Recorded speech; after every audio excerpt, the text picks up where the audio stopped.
Yes, sir. Inshallah. Nah. Inshallah.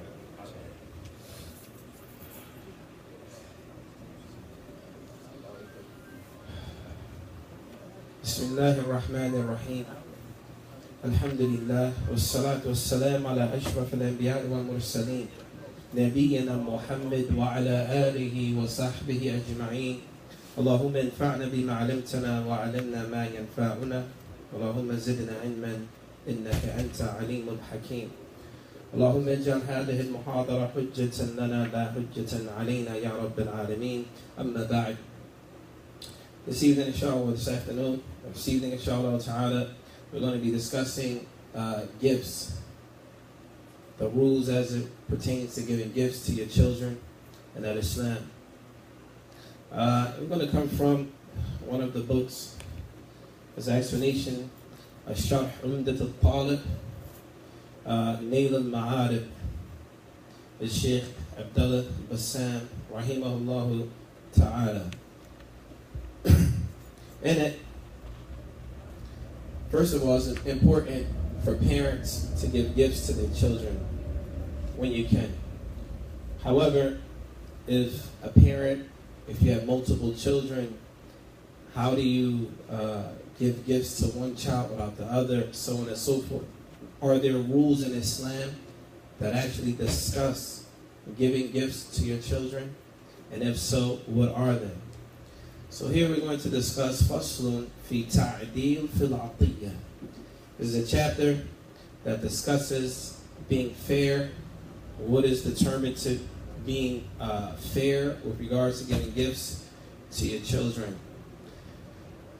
قال المصنف رحمه الله تعالى يجب تعديل في العطية غير شيء تافت وذلك بين روافه بقرابة من إلى آخر الكلام. First of all, it is wajib, obligatory, to be just when you're giving gifts to your children. قال شيخ الإسلام ابن تيمية رحمه الله تعالى يجب تعديل في عطية أولاده على حسب ميراثه. Shaykh al-Islam ibn Taymiyyah rahimahullah ta'ala, he says that it is obligatory to be just when giving gifts to your children ala hasab mirafihi, depending on their level and their status as it relates to Islamic inheritance. As it relates to Islamic inheritance. And we're going to discuss that in a few. وهو مذهب أحمد, and this is the way of Imam Ahmed. فإن خص بعضهم لمعنى يقتضي ذلك. Let's say, for example, one parent specifies a child with a gift and not another child. Is that permissible in Islam? Yes or no? So with regards to that, we find that Imam Ahmed, rahimahullah ta'ala, he's of the position where he says, فَإِنْ خَصَّ بَعْضَهُمْ لِمَعْنَى يَقْتَضِي ذَلِكَ. They said, for example, we have children. And some of our children, we want to give something to them and not the other ones for a specific reason. So here, it is mentioned that min hajatan. Let's say, for example, we have a child that has a need for something. In this case, they can be specified over the other children. Or zamanatan. Or for example, if they're blind. Let's say we have a child that is blind or has needs. Then they're going to be specified in a way that some of the other children may not be specified. Or let's say, for example, we have children that have a lot of children and they need our help. In that case, as parents, then you're going to specify that particular child. And then they mention لِإِشْتِغَالِهِ لِلْعِلْمِ. Let's say, for example, you have 3 or 4 children, but one of your children is busy with knowledge, busy studying Islam or what have you. Then you're going to aid and assist that child along that particular path. أو صرف عطية عن بعض ولده لفسقه. Let's say, for example, you might refrain from giving a child something due to his sins. Maybe your child or your son or your daughter is sinful.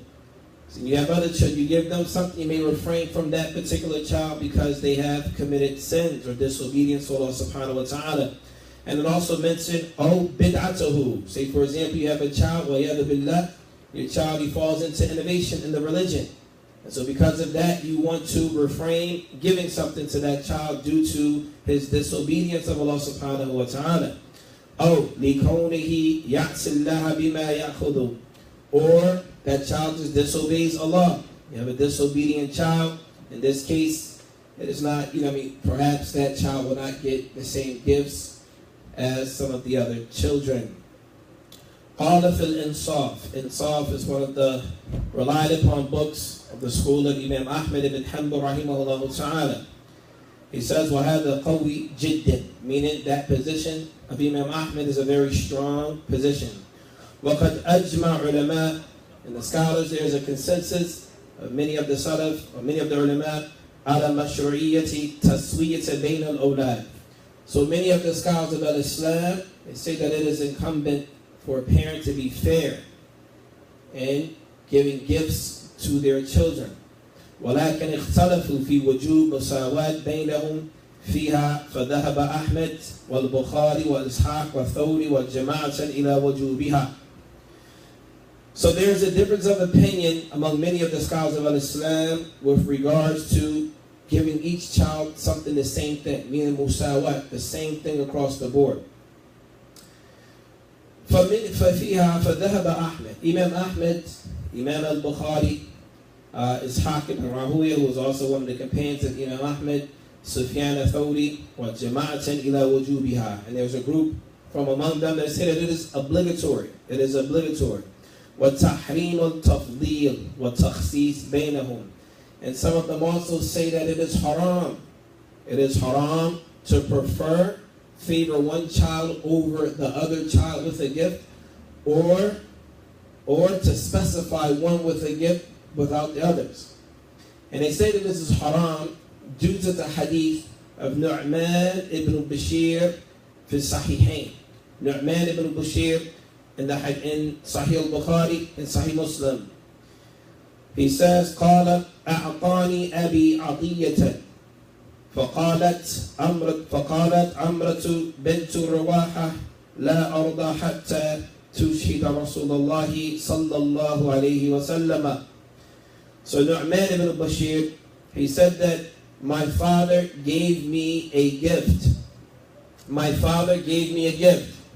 And so my mother, فقالت عمرة بنت رواح, my mother, her name was Amra, she said, لا أرضى. She said, I will not be pleased. حتى تشهد رسول الله صلى الله عليه وسلم. He said, his mother said, I will not be pleased until you get the messenger of Allah sallallahu alayhi wasallam to come and be a witness over what your father has given you.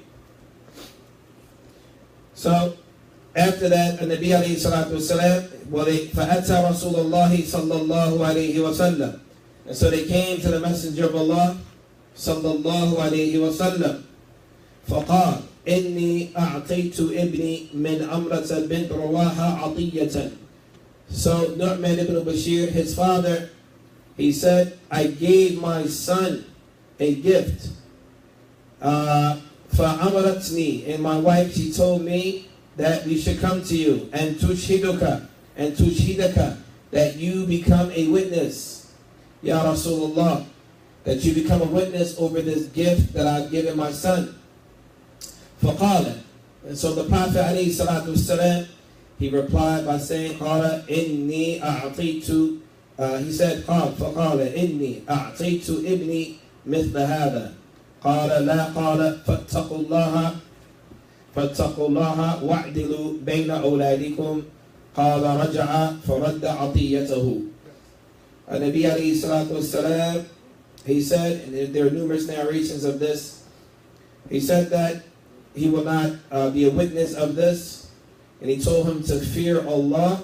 وَاعْدِلُوا بَيْنَ أَوْلَادِكُمْ. He said, fear Allah and be just between your children. Fear Allah and be just between your children. And then he said, return that gift back or take that gift back from your child and return it back again. Like, in other words, take that gift back from your child.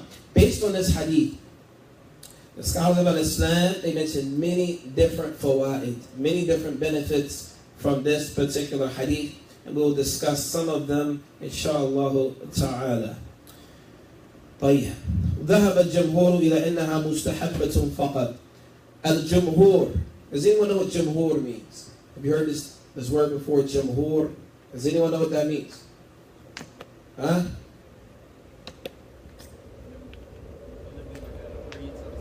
Huh? The grades? The grades of the scholar? Agreeance. Okay. Of how many scholars? Like unanimous. Unanimous? Does anyone agree with him with that? Huh? Unanimous? So when we hear someone say Jumhur, that means unanimous. All of the scholars agree? Is that what that means? I'm asking. The bulk. So Jumhur means the majority. However, if something is Jumhur, does that mean that this is the position? Yeah, in other words, do any other ulama have positions that may be reputable, strong positions that is not considered the Jumhur? Yes or no? Yes. Yes. Like, it says, ذهب الجمهور إلى أنها مستحبة. The majority of the scholars of Islam, Salafan wa Khalafan, they hold the position that it is recommended. It is highly recommended, but not wajib to be equal when giving out gifts to your children. However, it's recommended. وَأَطَالُوا اِعْتِذَارًا عَنَ الْحَدِيثِ بِمَا لَا مُقْتَنِعْ فِيهِ. And in addition to that, even though we have a hadith that clearly says that, however, some of the scholars of the past, they did not take that same understanding from the hadith that it was obligatory. Rather, they took from this hadith that it was highly recommended and not obligatory. So a person might say, the hadith is very clear. Why would it be considered not haram when the Prophet ﷺ said, and in another narration he said, La ashhadu ala al-jawr or ala al-zur. Jawr. And the Nabi ﷺ said in another narration, I will not be a witness over oppression. And we also know in Islam, oppression is what? It's muharram. It's not permissible to oppress anyone.